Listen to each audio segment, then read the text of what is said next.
Welcome to It's Upgrade Season, the only place to get raw and unfiltered advice on how to get your shit together 1 week at a time. I'm your host, Alexandria, and join me every Monday for The Upgrade and every Friday for The Wind Down, where I'm going to be answering your dilemmas. Small shifts, huge upgrades. Let's fucking do this. So, we have something a little different on the podcast today. Welcome to the show, Jake Oliver Wombwell-Povey. I am nervous. I've got no idea what I've signed up to. And now I feel like I'm in the roller coaster and I cannot get off. So let's see where this bad boy goes, shall we? Jake asked me before we started recording, is there a safe word? Do you want to create a safe word? Let's go for blueberry. Blueberry. Okay. Yeah, that brings in why I actually brought Jake on the podcast. So we actually did like a tantric sex weekend. I don't know what to call it. We'll talk about it. And I put on my stories on Instagram like, oh, should I have Jake on to talk about this? I have never had more responses to a poll in my life. So here we are. Right. I thought it would be weird if I introed you. Like, I can't read my husband's bio out. I find that really weird. So I haven't warned him about this. I thought it'd be fun if you like introed yourself. And the vibe we're going for is like Tinder profile meets LinkedIn. Wow. Okay. And you didn't want to give me any heads up on this? No, absolutely not. Okay. So just spitball your Tinder profile / LinkedIn bio. Woo me personally and professionally with who you are, Jake. I invest in high impact, high ambition climate tech startups. I coach those founders. And I also invest in real estate with the same ethos of trying to make the world a better place. I love that. Are you wooed? Well, it's felt a bit LinkedIn-y is the only thing I'd say. Tell me something about you personally. Not the Tinder game. My Tinder game is pretty weak. I am out of practice. Okay. That actually, I think to be fair, that is kind of how we met. Actually, that Tinder. is. No, LinkedIn. Yeah, I remember you sending me a LinkedIn request. I thought you were an old pervy man. And And you were. No, and you weren't. You're young, hot, sexy, everything great. So this was one of the questions that actually came up. How did we meet? you always tell this one better. Okay, I can go for this one. So we met, a little bit of backstory. I had just finished a business master's in Australia, and Australian term times work differently, which sounds like a boring thing to the story, but it makes sense in that I got back to London and I couldn't get in any grad schemes because they'd all closed. Like all the applications are closed. So I had to wait for the next round. And if you've ever tried to get a job in London, like unless you get a graduate scheme, you can't get a job basically. Like it's so hard to get a job with no experience. I was like emailing people. Had actually managed to get some work experience in a PR firm. Anyway, long story long, I go and managed to get work experience at Grant Thornton. We can name them, can't we? Just did. It don't work there anymore anyway. So we get work experience at Grant Thornton. It's an accountancy firm, for those who haven't heard of it. And they said, we can give you a week's work experience. And I was like, great, I will take anything right now. So I what? Do you want to finish that sentence? No. So, day one, I walk in and they say, Jake's going to be looking after you. And look after you, I did. Look after me, he did. 1 week turned into 2, 2 weeks turned into 4, 4 weeks turned into you working with my mum. Yeah, this is awkward. So hang on, let's go back. I have a very different experience of us meeting than you did. Tell it from your side. And I think it was pretty similar. It is not similar. You told me I clumped in one day. You came in, like to the office. I was looking after you as a work experience. Clumping, apparently. It was good fun. Like genuinely was, wasn't it? Like for the first kind of. Okay, so you were that's there for the first difference. week. You were the first week, right? Yeah. And yeah, we had good fun. I was actually going on a date with someone else. Oh yeah, that was on the Friday. Yeah. At the end of the first week. It was on that date when I got back and I realized you'd been out for some drinks with some of my other friends that I was like, I wish I was out for drinks with Alex. And then rolled on week 2 and got to the end of week 2. And that's when we went out for drinks after work. Yeah. You then ordered cheesy chips with garlic mayo. I thought I was friend zoned. And then I kissed you. And then he kissed after me. that irresistible combination. But I think this is the difference. So you were like, oh, this is fun. I was like, I love you. Please marry me. I had no chill. Zero chill. I didn't actually say that, but I was like, it was annoying as well because I did not want to be in a relationship when I met you. I was very much like, I'm in my single girl era. I'm in London. Everything's going to be great. And then I met you and I was like, damn it. But yeah, the first week you went on a date with someone else. I went out with, not like dating, like as friends. One of your friends, I took him to a house party. We had a wild time. Yep. And then the week after, we'd gone for after work drinks. I actually remember there was this guy that was really pissing me off. I remember going up to you and I was like, you need to like make sure he does not speak to me, because I'd had a few drinks and I was like, he was the most misogynistic guy I'd ever spoken to. And I was like, I literally can't handle him right now. And then you were like, let's go for drinks. My friend's around the corner. But we went like via the office. We walked to this bar. We were cheeky back in the day. We used to have a cheeky little smoke when we'd been drinking. So we'd had a couple of little cheeky little smokes outside. And he still hadn't kissed me. So I was like, I am friend zoned. So then he invited me to go to a house party. And I said, well, I'll only go if we can get food first. Hence the cheesy chips, garlic mayo. And that's when I thought, that's my girl. That's what sealed the deal. So that's some dating advice, girls. Yeah, don't go shy on the garlic mayo. Don't go shy on the garlic mayo. It lures them in. Mm-hmm. So that's how we met. Yeah. I'm actually going to, do you know what? I'm actually going to go through some of the questions that we got because I feel like they've got quite a good flow to them. Mm-hmm. That's how we met. And I feel like it's skipping though to go straight to fatherhood. There was a lot of questions around fatherhood. Let's do some highest highs and lowest lows of our relationship. So what for you has been some of like the highest highs and the in-between between then and now? I think our highest highs have been traveling the world together and exploring. Not just because we're like running away and running off places, but you build some beautiful memories. And if you think of some of the places we've been to, they were pretty nuts. Like going to Burma and Myanmar.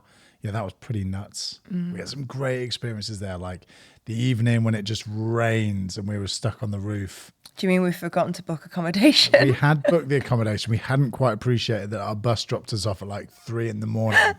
And so our bed wasn't ready until like 3 p.m. So we had to sleep on the roof. But they were like amazing. And those memories I'm going to take with us, you know, throughout our life. And then I think some of the other... Hang on, I need to go back to the sleeping on the roof story.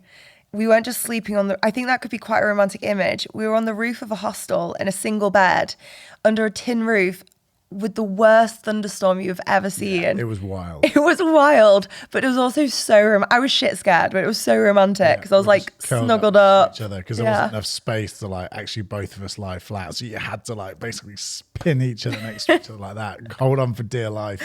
Otherwise we get swept away by the storm. So that was really special. And then some of our trips... Yeah, like down to South America, Mexico, Tulum, they've been incredible. And I think just bridging into fatherhood, but not trying to move us on. That's obviously your job on the pod.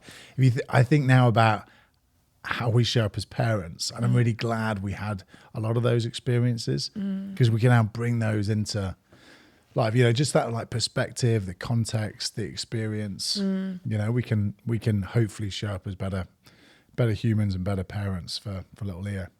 Yeah, I feel as well like we haven't necessarily like grieved our relationship. I don't want to skip ahead, like I will go back, but I just feel like that's helped us not grieve our relationship in terms of we've done so much stuff together as just us two. We had, 8 years before we had Leo? Yep. Jake's laughing because I always forget our anniversary. I actually need to get like a tattoo of the date or something. And then just a running tally of what year we're on just to keep me. Yeah, you can just mark one off each year. And be like, yeah, one more. How many years together? 1, 2, 3, 4, 5, 8. Knew it. No, we've been together 9 years now, but before we had Leo, that's about 8. Yeah. My maths were mathing. But I feel like, yeah, we haven't like mourned feeling like there's stuff that we haven't done together. obviously there's loads of shit we haven't done together still, but I feel like because we had such an amazing time during those 8 years, those are the highest highs. What would my highest highs be for us? I think my highest highs would be, I think the same. I actually think some of the most amazing memories have been those adventures, but like not the most wild parts of it, if that makes sense. I think it's the small things in between that really anchor in as funny memories. Like on that trip to Myanmar, I remember there was this coach that we got an overnight coach, and it had down the side of it, the way, the life, the truth. And ever since then, it's been this like running joke whenever something is not the way, the life, the truth, we're like, the way, the life, the truth.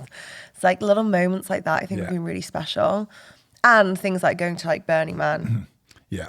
Like a lot of those, obviously you could plan going to Myanmar or you could plan go to Burning Man. But what happens next is, you know, kind of up to the gods, right? You just got to put yourself in those environments, haven't you? Just see what craziness life throws at you. If you put yourself in Burning Man, crazy shit is going to happen. Highest highs, okay. Lowest lows. I think lowest lows was us reckoning with, because this is what, after we got married? I know when you're talking about, Yeah, we were reckoning with some of the stuff that certainly I'd kept kind of closer to my heart from the beginning of the relationship.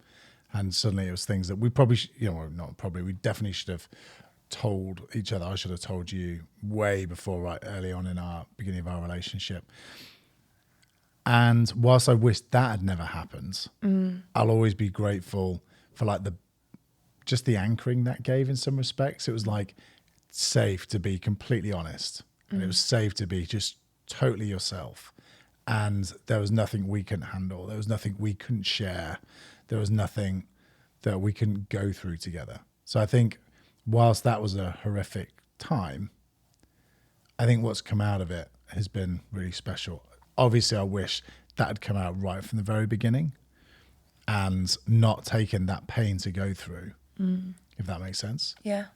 And I'm very grateful that we are where we are. And I learned those things and we kind of moved through. And I suppose it's not necessarily learning, but it's more I experienced that safety, so to speak, which isn't to like soften, what it was, but it's more to say the bigger issue then was me feeling shame and stuff like that and thinking that I need to keep that to myself and shouldn't share those things, etc.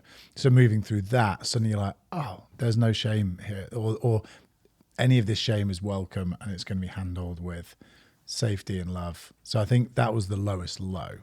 I think that does link to a highest high of our relationship though. I'd say one of our biggest strengths is, and I know there's a lot of like questions around relationship advice here, like we tell each other everything. Or I think we do. No, but we tell each other everything and we're so honest, even when it's like brutally honest sometimes. Probably more in my case than yours. I get some quick remarks from you when I've clearly been far too honest. But yeah, I feel like there is that level of transparency. And I know people have different perspectives on this. Like, I think some people feel like you should hold things back and there's things that your partner, you shouldn't share with your partner. I don't sign up to that. I love that we have such transparency and such depth and that I feel like I can tell you anything. So I think that's one of the highest highs that came from that lowest low. I think that view is probably implicitly held, or I look at when I've heard that said, and it's typically, I think back to some of the older the people older than me that have kind of made those comments offhand, growing up, whatever, or you've seen it on TV being like, oh, don't tell the missus that or something, or like, and so you kind of, I think you learn, right? That's role model to you. You implicitly assume it.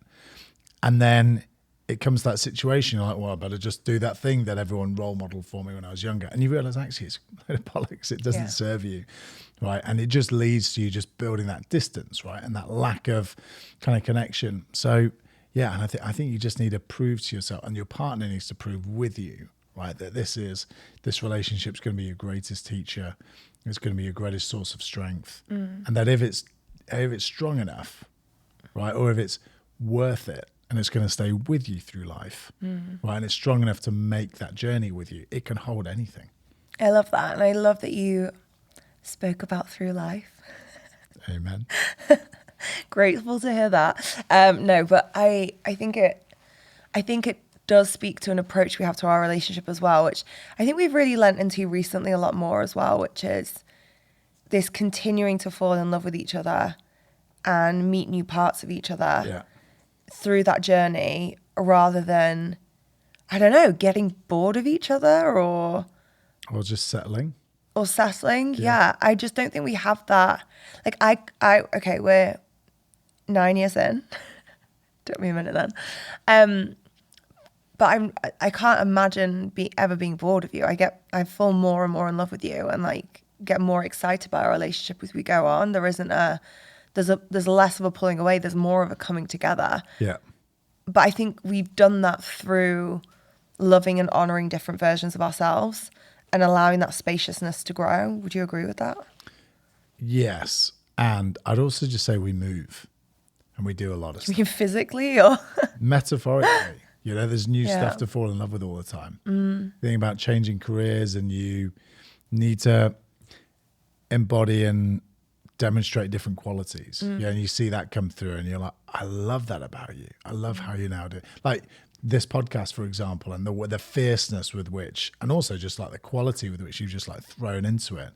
You're just there being like, babe, I love that about you. And I love that creativity. And I love this like showwomanship and stuff like that. Same with motherhood.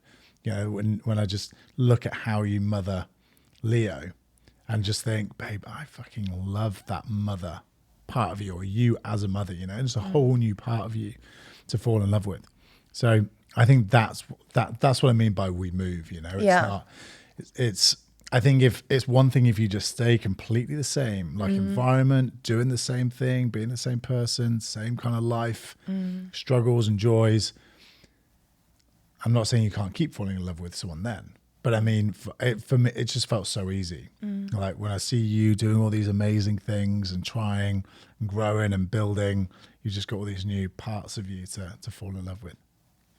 I love this. We should record podcasts all the time. You can just sit and tell me how much you love me. Amen, babe. I do agree with that. And I also think going back to how we met, that was one of the things that I was really attracted to in you. Like when we first met, you were working as an accountant. First of all, you had your shit together. Second of all, you owned a flat. Oh, you said had shit together. Yeah, but as in like, how old are you? 27? Like that sounds, when I say 27, I'm like, of course you had your shit together. But like, I did not know many people had their shit together at that point. Like you had a good job. You owned your flat. And this isn't a materialistic thing, by the way. It wasn't like, oh, he's got a flat. Great, I'm on the property ladder. It was like, oh, he's got his shit together. Like he actually cares about his future. He actually cares about building something and creating something. He's not like, I just want to go be a weekend billionaire in the club with my mates at the weekend, spaff all my money on a bottle of vodka, have a one night stand, and then like just crack on Monday, Like you actually had some like ambition and vision to you, but you were starting your own business at the time as well. And that, again, it wasn't I hope he starts his own. It was more oh my God, he's actually so passionate about something and so driven and ambitious. I think it's the ambition thing as well. Like that ambition was so sexy to me. Again, like not knocking the men that I'd hung around with prior to this, but like I hadn't seen much ambition, particularly in young men. And that's not to say that doesn't exist. I just hadn't come across it. And I think we've kept that. It's evolved and it's shifted and it's changed. But I think that would be coming back to the lowest low, giving mine. I think, the year after we got married was really rough, unbelievably rough on so many levels. And it took us years, I think, to actually rebuild from that. It was one of the best things that have ever happened. And it was really difficult for a really long time. And I'd say the other lowest low was the early days of our relationship. And it was like the highest high in that I was just like besotted with you, completely besotted with you in a way that I haven't actually experienced before. I'd never really been that girl that was just like, oh my God, I'm literally obsessed with this person. But I just was with you. And I was very open and honest with you about that. Like, okay, I wasn't literally turning around and being like, I'm obsessed with you. But I was like, look, I'm not fucking around here. Like, if you're seeing other people, I'm not interested. If you're sleeping with other people, I'm not interested. Like, this is what it is. But you were starting a business at the same time. I think you registered your business the same week we met. Yeah, I registered my business the day before my 27th birthday. So I could say I started it when I was 26. And I met you the week before your Yeah. 27th birthday because I came to your birthday party. Yeah. And I'm going to tell this story. I showed up by myself where I look back and I'm like, girl, you were confident. Showing up to a birthday party by yourself with the guy you're working for. Hold on. When you said you showed up, I invited you. Yeah, no, you invited me. I wasn't a complete freak. You invited me, but I wasn't going with anyone. Like I had to go to a club by myself. So I go to this club by myself. I was quite a social butterfly back in the day, which just makes me laugh now because I could be so introverted. Jake found me in the cupboard the other day. We've got like loads of people staying with us, and I was literally in the cupboard just like, I just need 5 minutes. But I was quite a social butterfly and I got on with people very well. I still do. And so I show up to this party by myself. I'm like trying to make friends. There is a group of girls in the corner who are death staring me and just like refusing to speak to me. And I'm like, what have I done?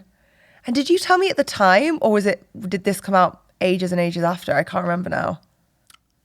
Tell you what. That basically the girl that you'd been on a date with was there with all her friends.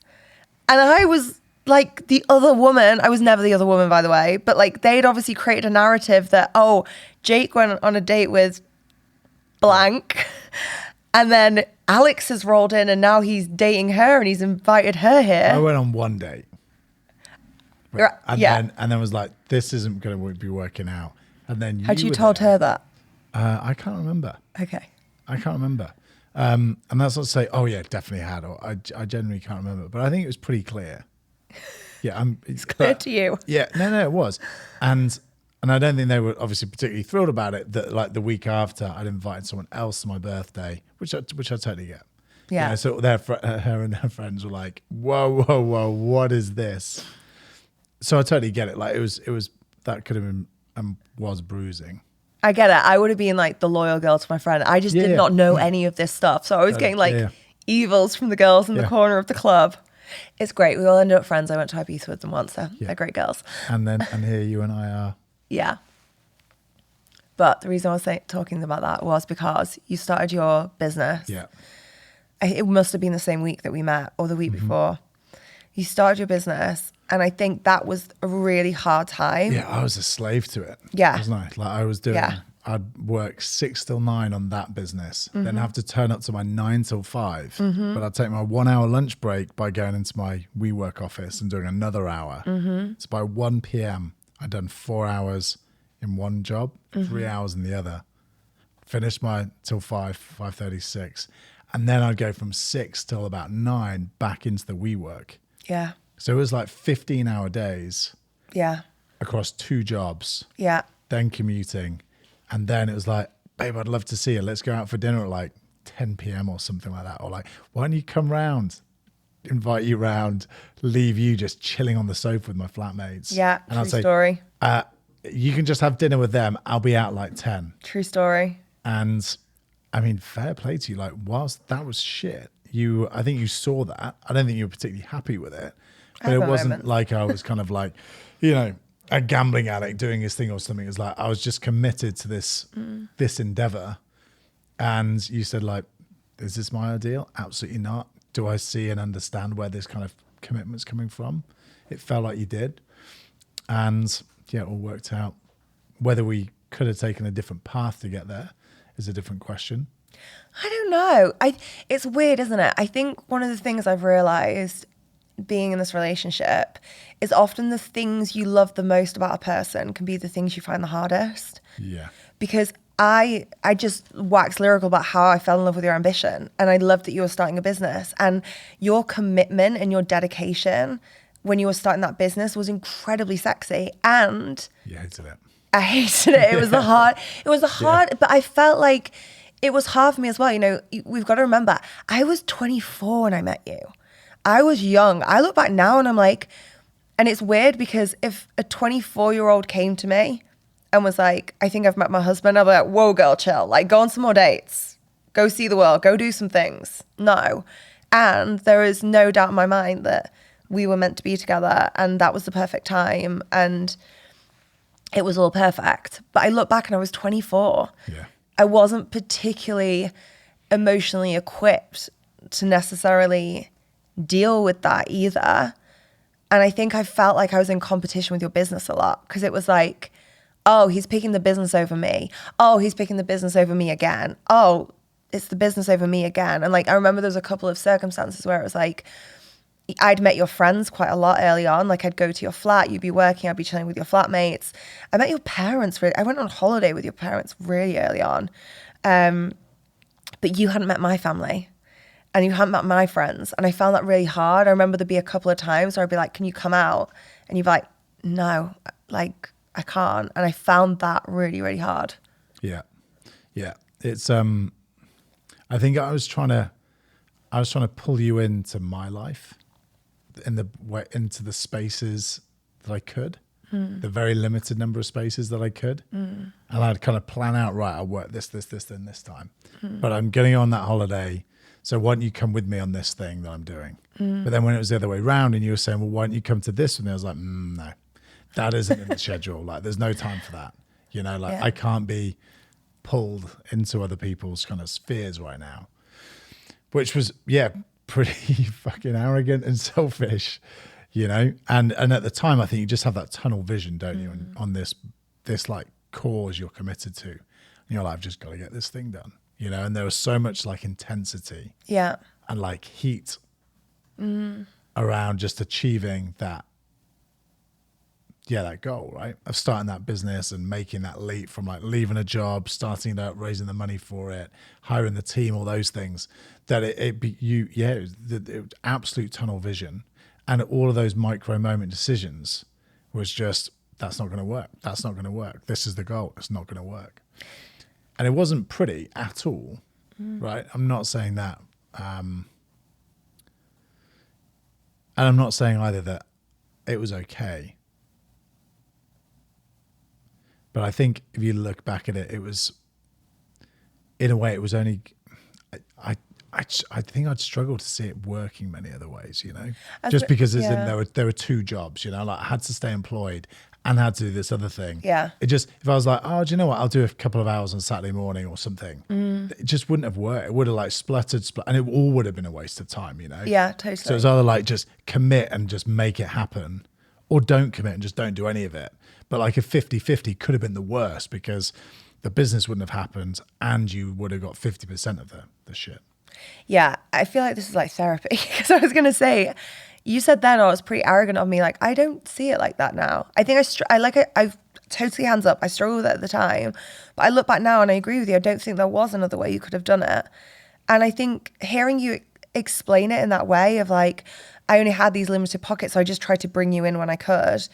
That makes so much sense. Like that actually like makes me soften a lot towards the whole situation because I'm like, oh, I get it more. It wasn't that you didn't want to spend time with me. It wasn't that you didn't want to make an effort to meet my friends and meet my family and stuff like that. You were just so squeezed as it was. Yeah. And one thing I would say is like, as hard as those times were, I also think you did a fucking amazing job at the same time. Like we went on trips together, we did things, like it was always quite short periods of time. Yeah. That trip to Myanmar that you mentioned was what, 2-3 years into our relationship? Yeah. It was a 2-week holiday and that, or 10 day or 2 weeks, can't remember which. And that was the longest we'd ever spent together. Not spent together, we moved in together after 6 months, but that was like the longest trip we'd taken together in those years. Cause but I think you did an amazing job. We did fun things, but it was hard. And what I love about you explaining that as well is there's a lot of people who like want to start running businesses. And I think people see the really glitzy end result of something, but they don't hear or see all the shit that goes on behind the scenes of trying to make that happen. Right. You built a huge business. You did that, but it required a lot of stuff behind the scenes. And I think a lot of people just see the end result. They don't see everything that went into that. What are some of the biggest things that you've taken from the growing of that business? Because I feel like as well, that's a really fucking cool thing you achieved. You don't talk about it very much, which I get, but like, I'd love to like. I think being really clear on your own values, I think is really important. And by that, I don't mean like cliche, you should have some values and you should live by them. What I mean by that is it's more about, I think, honesty and clarity. So whether it's living, so let's say we did the same thing today. Yeah. Right. And I was really clear with you about why I'm doing it, what it means to me, why it's important to me and the world, etc. I can say to you, like, can you get on board with that? And you can say yes, or you could say no. But if you say yes, and then say, great, so I'm going to live by these values, okay, which is the same values we made that decision by. And then when I'm making these gnarly little calls like, sorry, can't do that thing. Sorry, got to cancel that date or something like that. At least then you can say, I totally understand where Jake is coming from and what he means by that. Yeah, and sure, we might not like it, but we can say, this is all about commitment here. And this is all about whatever that value is, you know. I'm giggling because this sounds beautiful, but I would still throw a shit fit every now and again. Yeah, no, totally. And I'm not saying, I'm not talking about the emotions there of the other people you're working with. I was going to say, where are the emotions? But it's more about that, like that honesty and that integrity, that clarity, that authenticity, that transparency as a leader. Yeah. And then I think the other big thing, which often I struggled with, just I think because it became so intense and there was so much going on, was just like living by that a lot. So, for example, just your team. I think as the leader, you've always got a role model. Yeah. Right. People are only gonna the ethics will only be as high as those of the leader. The work ethic will only be as high as those of the leader. So I think it's really important as well to role model that. Yeah, 100%. The other big thing that I take away when I look back, when we talk about the story and the time spent, and I think about the way that kind of that snake twisted all the way through various ups and downs and setbacks and success, you look at it and you think 95% of the time I spent there was just kind of ripped up. You know, which is part of the startup kind of struggle, isn't it? Like you try something, doesn't work. Hang on, you mean ripped up as in like nil and void, as in it didn't amount to anything or become something? Exactly. Cool. But it was but you had to try it. Well, let's try this thing. Well, let's try it a different way. Let's send these emails. No one got back to us. Let's try these cold calls. No one gets back to you. You know, let's try these initiatives or strategies that didn't work. Let's try something else. And you've just got to have that tenacity on it, haven't you? And you've just got to have that, I think it's a sympathy, right, for yourself. To give everything you can, know you're giving everything you can. And if it doesn't work, that's okay. Yeah. Don't beat yourself up about it. And I think that requires a certain element of self-confidence, not just the startup kind of, you know, the bullshit thing, which a lot of entrepreneurs do. I think it's this big projection about like, oh, I'm this and I'm that and the other, which I totally get because you've got to fake it till you make it. But it's that self-confidence in that I'm going to try 100 times. Yeah. And if the first 99, it doesn't quite work, I'm not going to invalidate myself. I'm not going to think less of myself. I'm going to go on the 100th time and try again, knowing that I'm worth it. Again, that I've got this. And it's that kind of quiet, I think Winston Churchill called it like the inner voice, the quiet inner voice of courage. Right. And I think it's having that which really makes the difference between success and failure. So values, leading as a role model. And I think just having that kind of quiet voice of courage, just always whispering in your ear. There's 3 upgrades. You are so wise. I love listening to you. Thank you. I feel like I'm also revealing my biggest secret here in that you are probably like one of my biggest guides in not just life but business, because I think what you said there about the way that I translate what you said there is a lot of it is like taking your ego out of it, really. You know, it's very easy to be feeling bruised and feeling upset and making it about you when something doesn't go right in your business. You just can't continue like that. Like that is a very miserable path to go down. If every time you have a failure, you take it personally, if you're throwing a pity party every time something doesn't go right, versus, okay, cool, like we'll keep going. And you described it as in different ways. Like I know you said sympathy for yourself. I'd say it's like compassion. And also I think you said tenacity. I'd say grit. Like having that grit of getting back up. And you've definitely guided me out of like many a pity party. And I think that is a quality that I have as well, where it's like, okay, cool, that didn't work. Like, how can we try again? And I really remember witnessing this in you. You left the company, you helped start. I feel like I'm being nervous in front of you now because I don't know how much of this you want to share. So I'm like, you can blueberry me at any point. But you left the company that you started. You started this. You started working with a VC fund at the time and coaching. And I think the piece here where I really witnessed it in you is I'd already seen you build this incredible business and raise investment and build a big team and do all these things. But I then saw you build a coaching business, which was much more my world that I understood. And you built it at speed, incredibly successfully, very quickly. And I think I saw the difference there for the first time as well, because if something didn't work, you just tried something new. And there wasn't this, oh, no one wants to work with me or any of that kind of energy about it. You were just happy to keep taking those shots until something landed and then keep building on it. Yeah. Yeah. I mean, that was the only way. Yeah, that's the only way you've ever done it. That's I suppose the way you carry on, right? But I saw a post the other day by the content queen. It was such a good post. I'm going to completely butcher it, but it was something like, Susan has just started running and is sad that she doesn't have the same running time as Karen, but Karen's been running every day for the last 2 years and Susan's done 2 runs. Yeah. And I really, that was such an incredible way of putting it, how it works in business as well. I think you look at people and you go, oh, they've got this, they've done this, but you don't see all the reps that they've put in. No, it's the adage of, it takes you years to become an overnight success, doesn't it? And if we think everything we've done is leading up to this moment and the culminated kind of knowledge and experience, right, helps us to show up with whatever it is we are today, with clients, content we're putting out, the strategy, the programs we're developing, whatever that is, right? So yeah, and it's what I loved about that was I was bringing in all the experience I'd had leading my own business and starting that up and getting financing for it and then selling it, along with the coaching world, because my mum's a coach and has been since I was in my teens. So you think I've been exposed to that all the way through that kind of adult development, and then you as a coach as well. So it's not like, oh, I'll just try this, shall I? It's like it was basically the family business. And if you think the thing I really loved doing, when I was in my own, running my own startup at Goji, was trying to coach the people we were with and just saying, hey, what are the objectives? Like, what's working for you? What isn't? And really just trying to instill that and be that kind of like coach leader, which was super powerful as well. Because in those startups, just as a small sidetrack, you get lots of people from different walks of life, different personalities, doing different things, but in these tiny teams, so they're quite diverse in some respects. But you've got to try and bring all that together.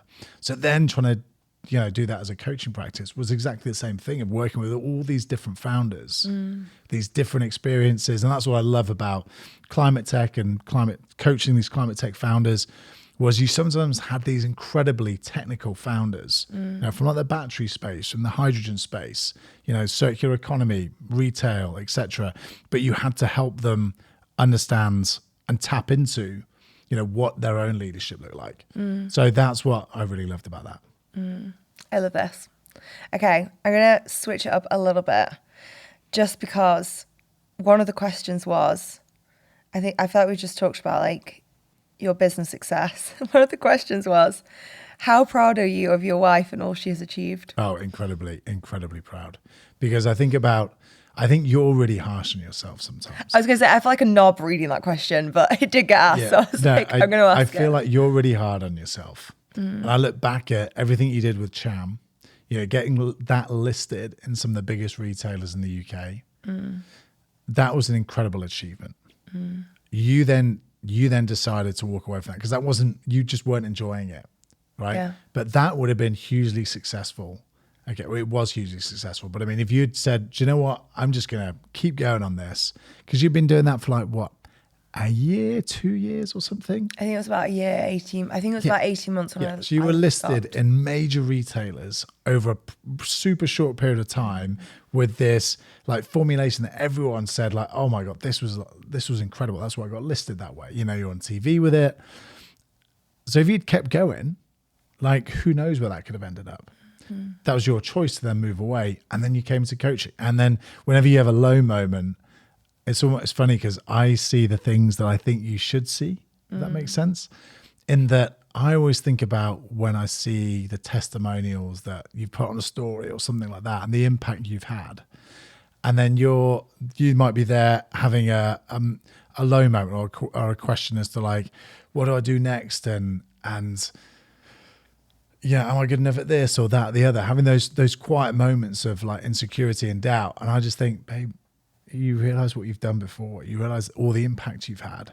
So I'm incredibly proud of all of those things you've done. And then it's now since motherhood as well, the way you've incorporated being a badass baby mama as well as continuing to do this. I mean, hey, you've come out of, postpartum and motherhood and said, right, rather than do what I've always done, I'll burn that all down. I'm going to do this badass new podcast and we're going to, we're just going to like set the world on fire with something completely new. If that isn't scary, I don't know what is. Because most people would be like, let's just go steady. Okay. Feeling a bit fragile here. And, I'm not sure how much I want to commit to. And you've just like rolled the dice big time and said, right, let's go. I mean, you said coming up, I'm still in postpartum, for sure, still in postpartum. And I think particularly as breastfeeding, like they say that, like, your hormones are still, and it took me a while. I just want to caveat that with it did take me a while. I think you think that now, but I think you'll look back and be like, damn, that was fast. Like, yeah. Answer me this. Who's interviewing you? Of truth. How long was it until your first work engagement after giving birth? No, I know it was 8 weeks. I ran a full retreat at 8 weeks. Yeah. Yeah. So I think you'll look back and be like, oh wow, I like snap back into that. And I know you feel like it's taken you a long time now, but I look at it differently and just think you were managing and juggling all these things. You were re-identifying, who am I? What do I want to do? And rather than stopping, rather than throwing a pity party, rather than just like giving up. Jake, I threw a few pity parties, to be honest. Okay, maybe a couple of quiet ones on like morning walks and stuff like that. You've just like gone fierce and recommitted and come out with this. Yeah. Thanks, Continuing babe. to work your magic. I just want to go back to what you actually said about like doubting yourself. And I do think that is somewhere I get to work on and continue to work on. And almost playing devil's advocate, I do think that's one of my biggest strengths as well. Because I think when you think you're amazing at something and you're just like the shit, I think the danger of that is you don't commit to improving. You don't commit to like mastering. You don't commit to how can I show up better for my clients? How can I show up better for my business? Yeah. I think that the flip side of that, yes, there's a little bit of perfectionism. Yes, there's a little bit of, I can be overly harsh. Is it leading to a lot of like development, a lot of mastery? Yeah, 100%. You've got to have some confidence to be able to do anything, right? But equally, too much confidence and you think there's nothing left to do. Yeah. And I think what you've always balanced is you've had enough doubt in there to make sure you're always continuing to like sharpen that edge, but never enough to just be like, whatever. We're just like, you could have just coasted. And that's not to say it would have been easy. It's more to say you'd done so much work. You built up programs. You put so much work into content and resources. You could have taken an easy path. And instead it was like, yeah, sure, there was some moments of doubt there and introspection. Let's call it introspection. I like that, introspection. There were moments of deep Do introspection. you mean me crying on a morning walk? Deep introspection. And they helped you to just say, like, what do I really want to do right now? Like, where am I going to feel most alive? Where do I think I'm going to sparkle? Where do I think I'm going to like light up other people? Rather than just thinking like, let's just like run the same ads, same funnels and let's go. Yeah. Yeah. No, I. Thanks, babes. I feel it. I'm excited about this. Good. You've mentioned motherhood there. I want to ask you about fatherhood. Yeah. We got questions about this as well. Let's just keep it simple with the first one, which is a question we got asked, which is, how are you finding fatherhood? I love it. Yeah.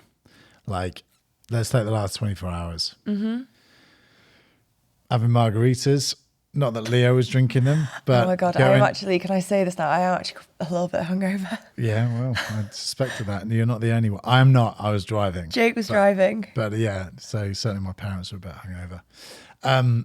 Like Leo's just sitting there. We're all having margaritas. He's wriggling away. We're sat on these tiny little stools. There's nowhere for him to sit apart from on my lap. He's trying to grab the straws. He's trying to grab the, jalapenos. He's trying to grab, the tequila. Wasn't trying to go great. Okay, before we come across as horribly irresponsible parents. No, he had his own little water cup. Like, we're living life, right? Yeah, aren't we? And like he's just part of it. We're not like keeping him in his like pram and his stroller. We're like, hey, buddy, this is what the adults are up to. He's just sitting there at the table with us, wriggling away.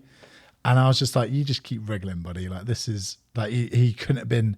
Some people might have found that almost annoying, been like, oh, I just want to sit here and relax. And for me, all of this like wriggle was just like perfect. And I was like, you just keep going, buddy, and let's go and stare at the planes as they fly over. And so the kind of moral there, the thing I'm really trying to say there is not like the story about we went to a bar and had some margaritas. And took our 1-year-old son to a bar. It's more like, I think when you love them in that kind of way, and I think the other thing is probably that bond, which I know some fathers struggle in the earliest months, more so in the earliest months, when they're kind of less interactive, less engaging, they struggle to bond. And I've heard that anecdotally, but I don't know what the data is on that per se. But I think we've built up an amazing bond. And I'm really starting to see that now. He kind of puts his hands out and starts leaning for me and stuff like that, which is really special. That I absolutely love it. And like when there's nothing you could do that would annoy me kind of thing. Yeah. It'd all just be like, you just wake up 4 times a night, buddy, and I'll just reframe it as like extra cuddles or something rather than being like woken up. You are an amazing, amazing dad to him as well. And I just want to praise you here for being so hands-on as well. And I do think that's why you guys have such an amazing bond. I think changing the shitty diapers is like not always the funnest job, but it's almost in those micro moments that you build up this sense of camaraderie. Like I know when me and Leo have been in the trenches, very rarely to be fair in this first year, but if I have had him solo, whenever you've come back, you're like, you guys just seem like a little team right now. And it's kind of built in those moments. And you were so hands-on. I mean, I wasn't allowed to lift up Leo for the first 2 weeks because I had a C-section. He was super heavy. I was also paralyzed in one leg, so I didn't have the best balance. It was a shit show. But you were so hands-on. You continue to be so hands-on. And I just want to praise you for that. I don't know if that's the typical... Maybe these days it is, but... I'm smirking a little bit because I remember in the early weeks when we'd be walking around, as soon as I'd pick Leo up, some stranger would walk past and be like, oh my God, such a hands-on dad. Oh my God, I forgot this. It used to wind you up no end because I'd be like caught in this micro moment, just doing something really simple, like just holding him or something. Yeah. And people would just be like, oh my, so hands-on. And you'd be like, yes, and not because it like took away, you weren't trying to take away from me at all. It was just more like, what is this assumption here that like men just do nothing, and as soon as they pick up the baby, like, oh my God, that's this amazing hands-on dad. I forgot about this. I used to get so right, but to be fair to me, I was like breastfeeding like on the hour. He was such a big baby, and he would take like an hour to feed, and then I'd be literally on the boob every hour. And I was paralyzed in one leg from labor. Yeah. I had a major operation to get him out in the end. I've been in labor for 63 hours. I was breastfeeding, all the things. And every time you would do like the smallest thing, you'd get so much praise. And I'd be like, what the and that's fuck? The thing. I don't think you were ever trying to take anything away, being like, you weren't hands-on. No, you were hands-on. You were like, amazing. Who the fuck are these strangers saying, well done. You literally picked him up for like 30 seconds and you were hand-on. And there was no kind of it's almost like it was just implied that the mother was hand-on. Yeah, totally. I forgot about that. That is so true. There was a question here as well about how has parenthood challenged your relationship the most? I think it's challenged us to be really like strategic with time, really intentional with time. I still struggle with this. Yeah. And it's kind of like, you got a nap window, right? What's everything you need to get done in that time? Or your evenings, you got evenings together. Okay. And when I say together as a family, yes. And Leo is like an intense little baba. Yeah. So it's not like, hey, let's all just relax and lay down in the grass for he is not going to roll like that. Okay, he's going to want something. He'll be hungry. Then he wants to play. Yeah. So like the time in the evening when it's just the two of us, that's really sacred because we can then really relax. And then when you actually have time to get your work done or exercise or whatever it is, you're like, right, let's get our shit done. Yeah. And so when I say that's challenging, a lot of the floatiness has kind of disappeared, I feel. Yeah. Like it's less like, oh, I thought we'd just do this thing later. It's like, well, yeah, you got to think a little bit harder there, son. Like, we've got to like plan this stuff out because we've got like Leo's going to eat and then he's going to eat a nap and then etc. So I think that's how it's challenged it. And so there's definitely been some friction there sometimes, I'd say. But that's also because I think coming out of like you have been trying to, get back to your body postpartum. I've been really trying to fight being in a dad bod, which is really difficult because of the amount of cinnamon rolls I ate immediately after birth. Can we talk about the first trimester quickly on this? Yes, we can. Specifically, my weight gain over the first trimester. This is so funny. Yeah. Right, so first trimester, I am sick as hell. And I don't think I put any weight on. At one point, I'd lost weight, but then I had medication. And I get to the first trimester, I'm pretty much the same weight. Jake is not the same weight. I think I've put on about a stone at this point. Jake's put on I'd put on like 14, 16 pounds. Jake had put on a stone. I was so sympathetic to your plight. With the nausea and everything, I was sympathy eating for both of us. Just really cracked me up. But it's real. The dad bod, isn't it some hormonal thing? It's something that all men struggle. No, the male hormones. I'm not a doctor, right? So do not quote. Come on, Dr. Jake. But they do kind of regulate or synchronize, right, more with women going through that. And I think that's partly a kind of primal thing of men, for example, the testosterone drops, for example, because they're not going off to find another mate or anything like that. They're the whole point is they're going to stay at home and protect.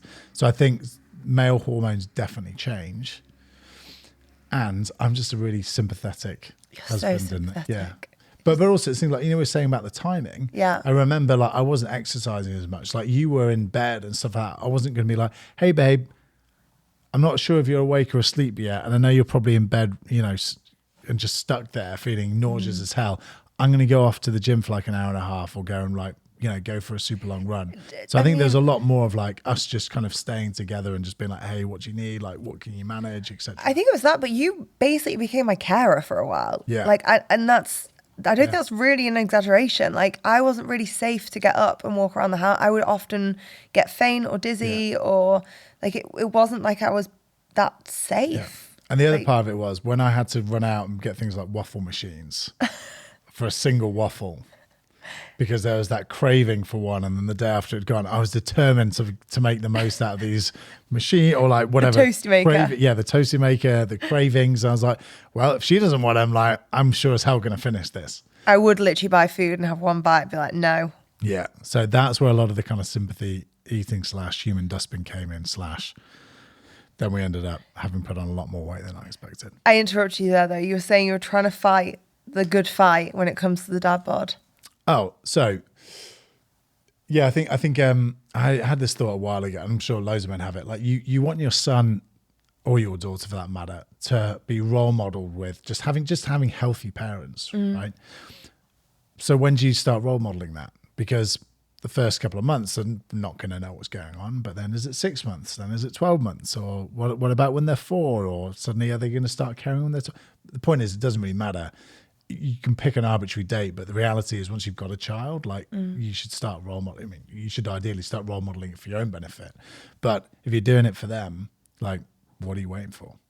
So I think that was just like, let's get into shape. Let's stay in shape. Let's stay healthy for him. Let's stay healthy for you. Like, I'm just giggling because you're telling this after you told the story of us taken to a bar drinking spicy margaritas. I worked out beforehand, and I did a workout this morning. I know. All rolling around, hungover. Rolling around. I was getting ready. I was washing my hair. Okay, fine.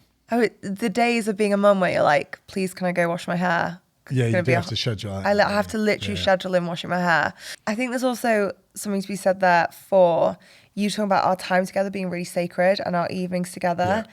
I just want to speak to that for a minute because in the early days, I think you forget. Do you have like the parenting amnesia the same way? I feel like I forget those kind of newborn days, almost how much of a dishwasher or I don't know, washing machine you're in. We did not have evenings for a really long time. Leo wouldn't go to bed till like 11. And he was just one of those babies where we try and get him down earlier. And he just, the way, I don't know, his sleep cycles, whatever. He was the same when I was carrying him. He'd wake up at 11 p.m. and be like kicking me. Yeah. It's like early on, we didn't have those evenings. Now we have those evenings. Now they're sacred. I actually think we make more of that time together than we did prior to having a baby. Yeah. Which I think is important to speak about, because I think a lot of people think, oh, you have a baby, you know, that becomes your entire relationship, that becomes your whole identity, there's no space or time for you two. And yes, everything shifts. I have to ask for time to wash my hair, but I think we actually appreciate the time we have together so much more. Like, we don't spend those evenings watching TV. We will have dinner and sit and talk. I just think we're much more conscious to make the most of that time, and in many ways we enjoy it more. Yeah, we both got stuff going on, like programs, courses, memberships, groups we're a part of that we've got to dial into sometimes. So that requires a bit of planning. You know, sometimes we'll have a late workout or class we'll go to, got some prep stuff to go for whatever, something that's happening at the weekend. So yeah, I feel like then, you know, get that stuff done. And then it's like, hey, like Leo could wake up at 4 a.m., 5 a.m., 6 a.m. So let's hit the sack and get the sleep whilst we can. Yeah. You know, rather than I think before you'd be like, hey, alarm set for 7, like go to bed at 11 and I'll have 8 hours sleep. We're all good. Yeah. Now you're like racing to get to sleep because you just don't know how long you got. 100%. I want to ask a question. I want to answer this question as well. So how has parenthood challenged your relationship the most? I would talk about our sex life. And I would say that was a huge challenge for us, not just through parenthood, but through pregnancy. Yeah. And I spoke about this on episode 1, how sick I was, how I couldn't basically go near you for ages. So that was already a bit of a spanner in the works when it came to how intimate we were. But then postpartum, and I want to talk about this because I didn't see it spoken about enough. And when I did, it was really reassuring to hear it spoken about. And I think kind of speaking to friends and trying to gauge how it was, like, it really varies person by person. But I found it really hard for us to be intimate for a long time after giving birth, like a really long time.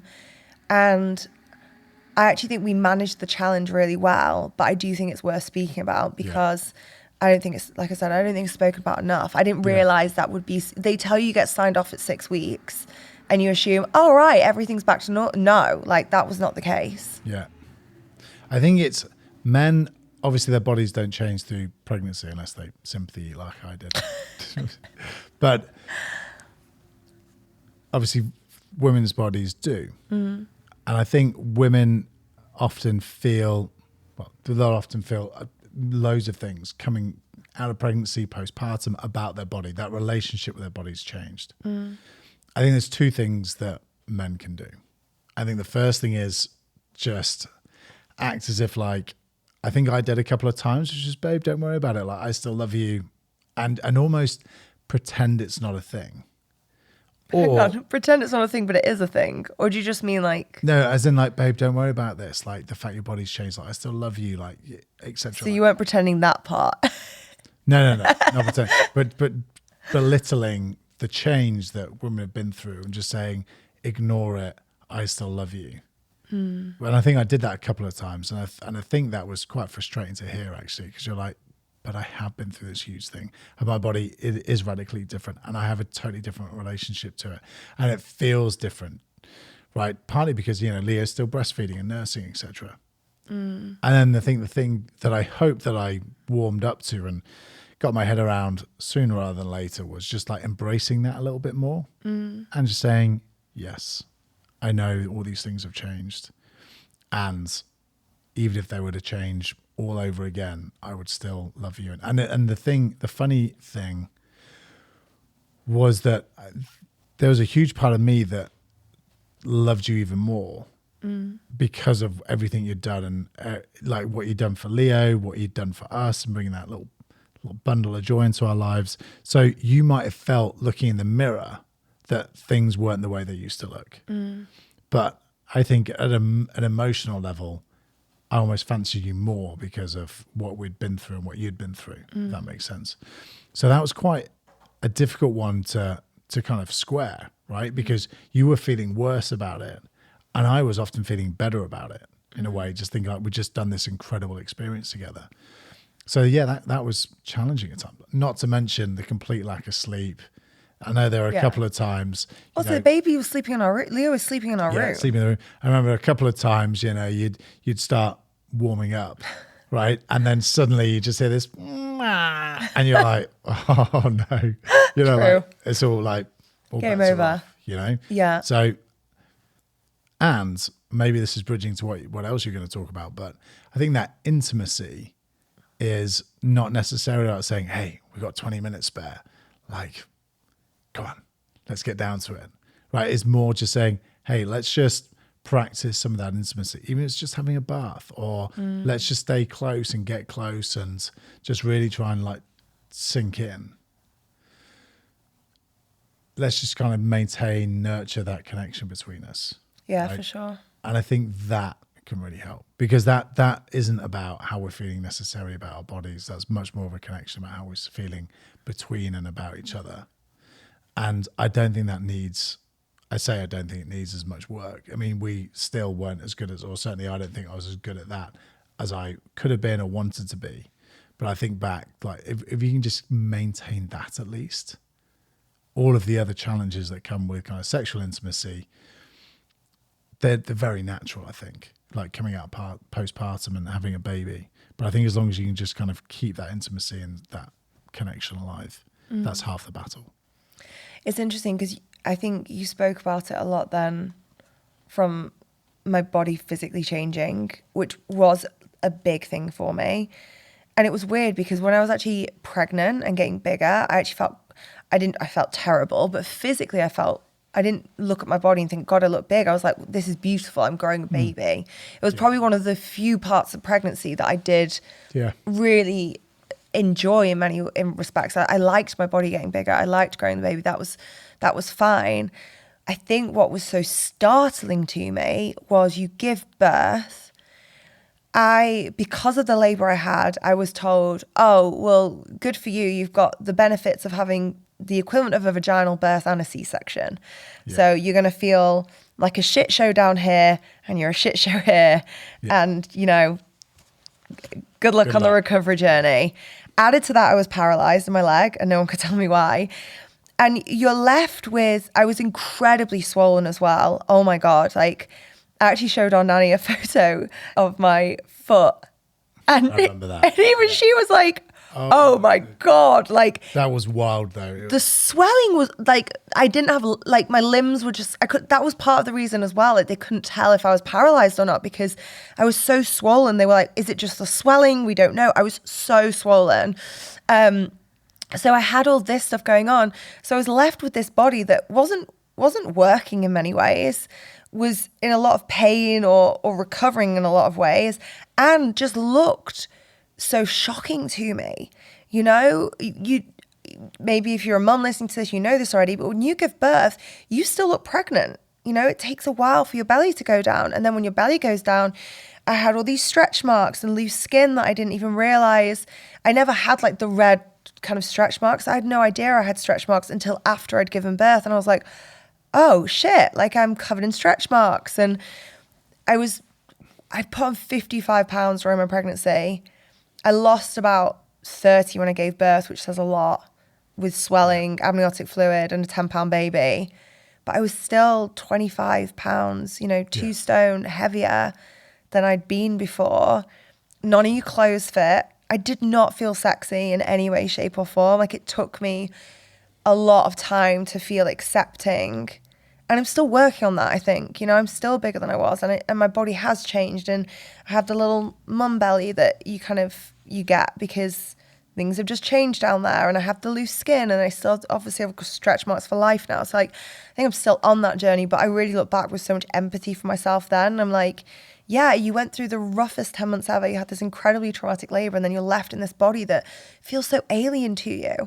You know, it's one thing carrying a baby and feeling big. It's another thing to be the other side of that and 2 stone heavier and none of your clothes fit, but you're not in maternity wear anymore. It's a very weird in between. But I think the other side of the physicality of it, well, no, it's still physical, but was the mental element and the trauma element. Like I had a lot of physical discomfort trying to have sex for a while post-labor, I guess, just because of everything that happened, the way things moved. And I was also pretty traumatized about going down there, to be quite frank. Because I had this quite invasive labor you're and surgery. extremely vulnerable in that period as well, you know, like emotionally and physically. So I get it. It like leaves it can just make a huge impact, can't it? Yeah, no, it was massive. You were amazing though. And I think I really love your approach to it, in that you can create intimacy in other ways. And I definitely think that was something we lent into. And then I think we got good at that during my pregnancy as well though. I remember like bath time was like really our time to just drop like in. Little foot rubs and stuff like that. Oh my God, I forgot about the foot rubs. Can we bring those back? I'm not going to commit to anything on a podcast. My mum taught Jake how to give foot rubs when I was pregnant. Because they were awful to start with. I was literally like patting your terrible. foot and like squeezing toes. It was horrible. Yeah. But my mum did reflexology, so I don't know whether maybe she knows from reflexology, but she was like, when I was struggling in my pregnancy, she was like, if you can massage her feet, it will really help like her body relax and her decompress.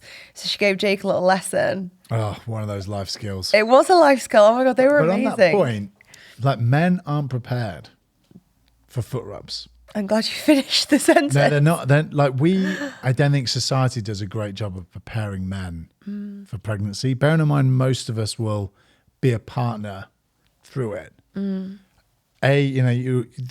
You're always told it was like a 9-month period, and actually it's 10. And I mean, they lie to women about that too, if it helps. yeah, and no one's. You've heard of the pregnancy glow, for example, and morning sickness. So there was me thinking like, oh, there's going to be a bit of morning sickness, then there'll be some glowing. 9 months later, there's going to be a baby pop out. Poor Jake. You know, might hurt for a bit, and then that's it.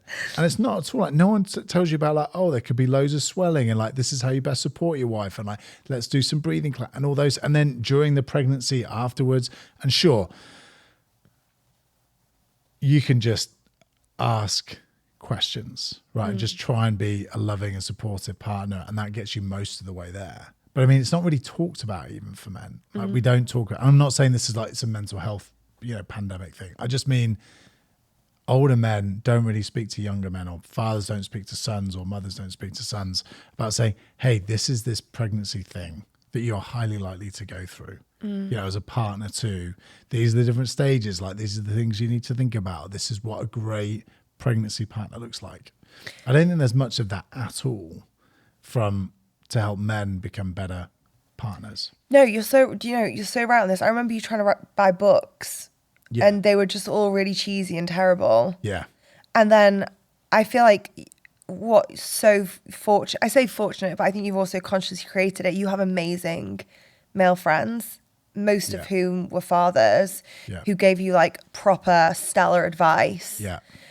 But I think if there's like a bit now that maybe there's someone pregnant listening, or I don't know. Yeah, they know there's someone pregnant listening and they're like, I want to help my partner show up for fatherhood, for all of it. What would be like three tips, 3 kind of upgrades that you would offer them as advice? Yeah. I would say go and speak to another man who's recently become a father, or not, or I'd just say who's a few steps ahead of you, right? So you're just learning off what they've been through, because I don't think it's necessarily like you need to learn the toolkit, right, or the framework. It's more just, hey, what's about to happen, and let me get my head around that and prepare for that.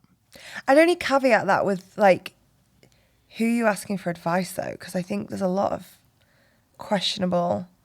I've just witnessed a lot of men, and I'll say it, go into fatherhood and they're like, this is a woman's problem. You know, they're not getting up in the night. They're not. Sure, but if you're asking the question, the chances are your disposition is to learn and to seek to understand. And so I'd trust whoever's asking that question, they'll ask the question of the right person. To be discerning. And they're not going to go and ask them like, you know, lad down the pub who's got a gambling and drinking addiction, like, oh yeah, what's fatherhood like? Like, probably not going to be the oracle you're looking for. Yeah, okay, so fair. Okay, so if you're asking that question, obviously ask it of the right person. True. I think the other thing would be, I think it's a state of mind. One of like receptivity to what your partner's going through, what you're going through, just being a bit present in the moment. And moving beyond the cliche of that, I think what that really means is you may well have this image of what's about to happen, or you may not have an image at all and some of this stuff be unexpected. But just, you know, as we were on that program the other day and they said, you know, mastery is not in some far-flung moment. Like it's in the present moment. You know, your ability to deepen, to sharpen, to enhance, to upgrade is like your ability in this moment right now to go that little bit deeper. And so I think it's the same concept here, is like as a father, as a partner to someone going through pregnancy, or even as someone close to someone going through pregnancy, you know, it's like, what do they need right now? What are they going through emotionally, physically, etc. As well as all the other things of like, you know, what do we need to do? Like, what shit do we need to get ready? Like, do we need to get the crib together, etc. Like, just being a little bit more open, aware, asking that question. It's not rocket science, but it does just require a little bit of emotional intelligence and forethought. Can I add a tip there as well for potential becoming fathers? Learn how to give a foot massage. Not just learn how to give a foot massage, but also like sometimes don't ask questions. Like I feel like the mother load is real in terms of like people think they're helping you by asking you what they can do to help. And that's the whole problem. You feel like, I felt like for myself sometimes I was managing my business and then I was trying to manage motherhood and life. Yeah. And it was almost the questions that felt draining. Yeah. So like sometimes just look around and be like, oh, there's a pile of shit in the sink. I'm going to clean some dishes, or I'm going to run her a bath. And, you know, rather than saying, what can I do for you? Just like do the thing and like just engage a couple of brain cells and hope for the best, really. It's better that she says, oh, actually, I don't really feel like a bath right now, than you being there like, what can I do? What can I do? And she's like, I don't have a brain cell to even work out what I want right now. Yeah. I think the other thing you can do actually as well, thinking about it, is make it as much of a ceremony as you can do. And we were really fortunate in that I could make every single kind of prenatal appointment that you had. Whereas I know a lot of people won't do that. You know, the women will just go off, they'll get the checkup, they'll come back. Husbands I struggle to make them all. There's a lot. Yeah, I mean, there are a lot, yeah. But we went to, I think every single one, you might have had one like blood test or something like that I didn't make, but went to all of them. And that was actually really nice because on the drive there and on the drive back, we were checking in about stuff and like what's just been talked about. We did our like baby moon, which, you know, is not anything that loads of other people don't do. But I mean, it's more like taking all of those little moments. Yeah. Just to make them really special in that build, because you'll only have your first baby once. So having all that, just making it special and, you know, cultivating that wonder and that awe in all of those moments, I think, just helps you, whether you're the man or the woman, just soften and just embrace what they're going through. But I think it really brings you together as a couple. And, you know, it's like, it's the kind of meaning of life, isn't it? To live a life of meaning. So it's just bringing meaning to all those small moments. That baby moon was amazing. Not least because it had been a rough road, that pregnancy. Yeah. And we just moved state. It kind of made no sense for us to go. I remember it was like the last week they said, I was going to fly to Australia. Yeah. 7 or 8 months pregnant, 8 months, must have been 8 months when I wanted to fly. My OBGYN was like, I highly recommend that you don't do that. And I was like, but I highly recommend, is that a yes? Is that a no? And she was like, I am telling you no. I was like, okay, noted. So I can go as long as I take some special socks. I was like, what about if I wear compression socks? I'd signed up to go to a retreat. No. And she was like, absolutely not. And this was kind of the last week they gave me before they were like, we really don't want you flying after this point. And we went to Mexico. But the reason I wanted to bring it up was we did a little pregnancy shoot, but together. And that was such a beautiful experience. And I think the way that it was cultivated, it made it so beautiful. It was very sacred. It was very ceremonial. But I do also have to giggle about this because, like, fucking kudos to you, Jake. Like, you just, like, you roll with me a lot. Like, this is also partly because I'm not always fully informed about what I'm signing up to. So I had said to Jake, I found this woman on Instagram. I've booked her in to do not maternity. It wasn't. I can't really describe it as like a pregnancy photo shoot. Yeah. Will you come with me? I'd love to have you in some of the photos. Jake's like, cool. And then I say, well, it's very early in the morning. We're going to go to cenote. Jake's like, cool. And then I'm like, I might be naked for some of the photos. Jake's like, cool. Jake's like, cool. Do you want to tell how it ended up being? Jake, you might be naked for some of the photos. Jake's like, what? Literally. So poor Jake. This went from like 0 to 100 so quickly. Like 11 months later, my stepmom is in the kitchen being like, Jake, is that you and Alex naked up on the wall there? Stop it. I wasn't there this morning. Was that this morning? I know, this was yesterday. No. And Julie, my stepmom's like, is that you and Alex naked?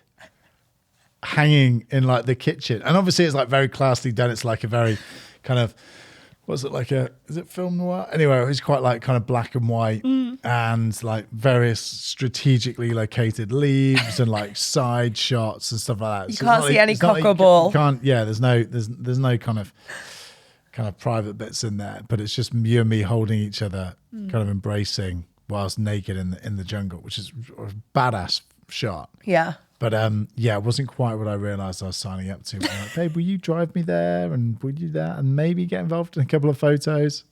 Literally, Jake's just naked in the cenote with me. Yeah. I love that you're up for things though.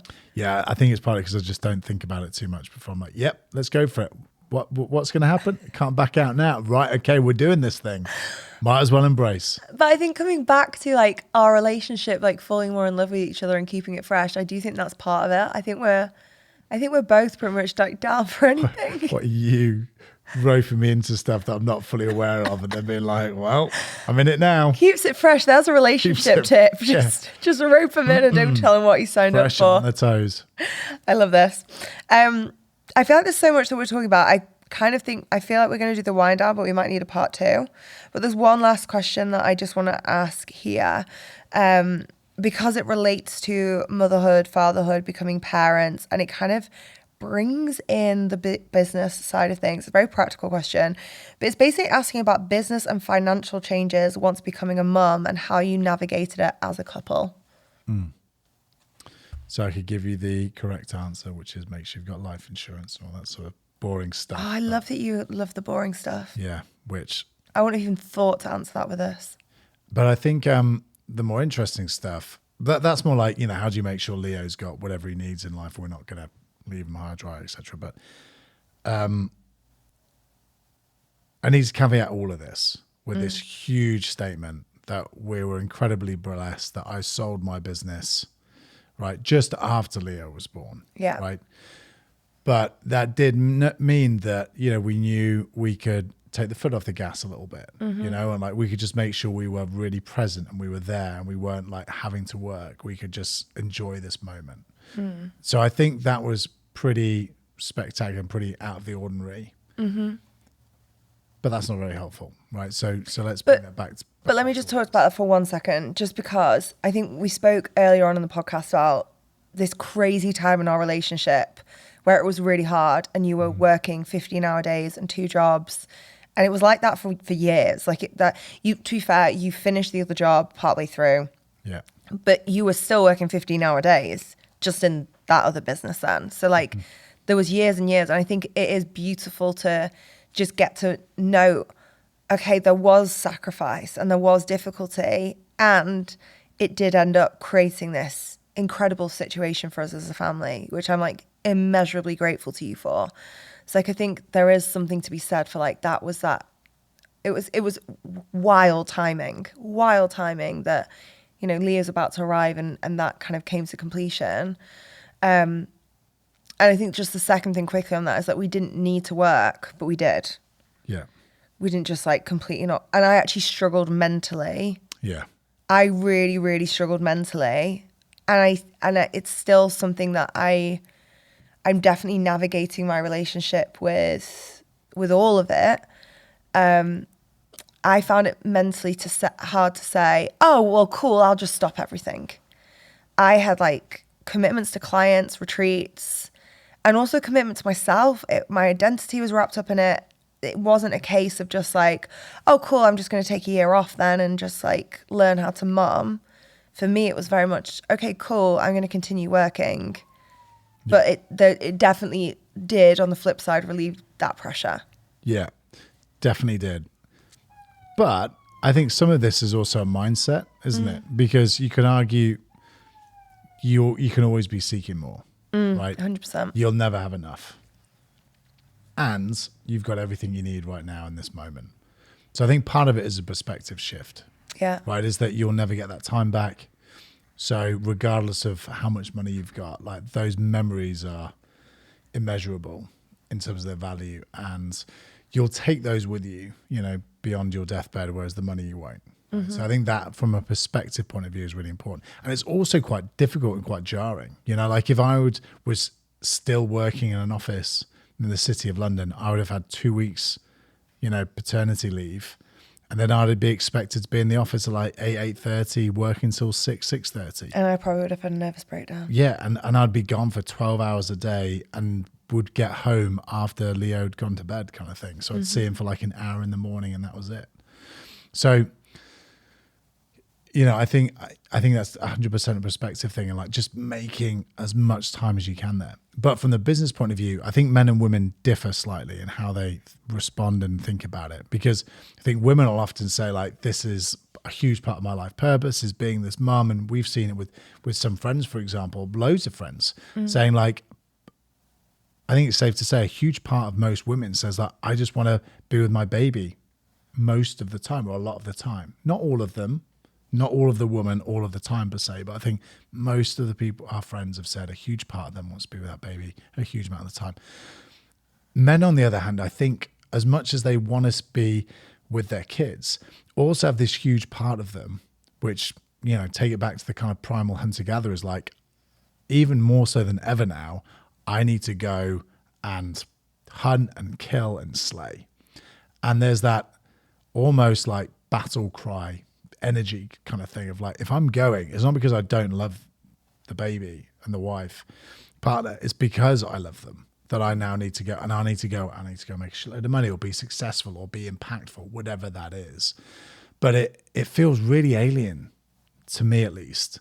But like, oh, my baby's here, I love him so much, I'll just stay at home and play on the floor with him all day. Yeah, that to me doesn't feel like being a good father. Doesn't feel like I'm going to be providing for him or role modeling for him, etc. The two of them are completely contradictory, those two, but only because, you know, as men and women, we're just wired, I think, differently, and we think differently, and we just have those primal instincts that are different. But it has been a struggle for sure, because I do want to spend as much time with him as I can. But equally, sometimes I've noticed that frustration when I'm like, I really want to be doing shit for him. I want to build this legacy and leave this life for him and role model these opportunities for him, which just isn't going to happen if I just decide to take half a day off and just play with it or something, you know, or like go and take him off for something during the day. I feel like we've created a good balance. Yeah. And I think...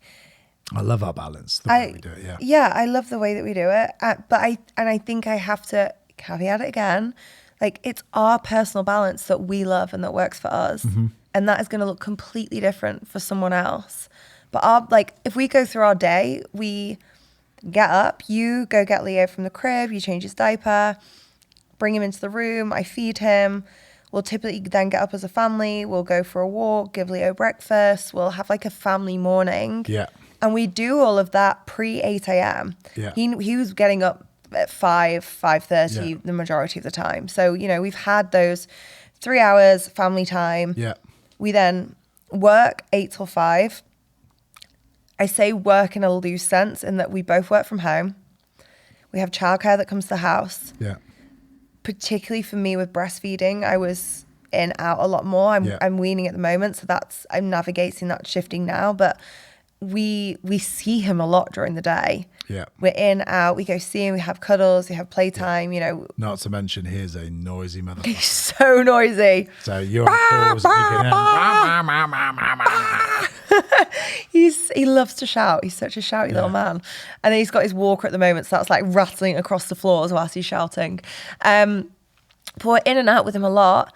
And then 5 o'clock, again, family walk, family time, playtime. We do dinner time together or bath time, bedtime. And then we have a little bit of time between the two of us before we go to bed at like 9 o'clock. Yeah. So that's our kind of run, the way that we run it at the moment, the way that we like it. I think we just get to keep navigating it as well. And like, I know you need more work trips. That's something that we've spoken about. I feel like I want to navigate maybe to have more time with Leo sometimes. Yeah. And actually like doing things with him. As he's getting older as well, I think it's making a difference. He's much more like engaged. Yeah. He actually wants to like play and you can kind of do things with him. So yeah, I think we just get to keep working that out. I think it sharpens you though as well. Because I think when you're just like say in your early 20s, you're just like, yeah, whatever, this will do. This kind of pays the bills. Personally speaking, now I think I've always been pretty heart-led and purpose-driven. But I think with Leo now, you're thinking, if I am going to work and I'm not going to be with him and you, this better be important and this better be worth doing. Yeah. Whereas I think before sometimes you would, it's not that you were less intelligent or anything like that, but I think you could afford your time. There was a lower opportunity cost. I think that's a good way of putting it. Now the opportunity cost is so high, it better be hugely impactful. Otherwise, there's no point doing it. I massively agree with that. And I notice it as well. If I'm like feeling resistant to doing something, I mean, now it's just started to become a hell no. Yeah. Because I'm like, I need to feel excited about doing something. Yeah. It needs to feel good and purposeful and impactful in order for me to be spending this time away. Yeah. And making that commitment. Yeah. 100%. I love you. You're so wise. Love you too, baby. You have so much wisdom. Thank you. Have I pushed you too far with any of these questions? No. That's good. It depends if there are any more to come. There's more to come. I'm going to wrap up this part of the podcast. Yeah. The upgrade. I feel like you offered so many upgrades there. You genuinely are so wise, and I'm so grateful you're my husband and I get to get this wisdom on the daily. Now we're going to be less wise and prep for the wind down, which will be out Friday. Look forward to it.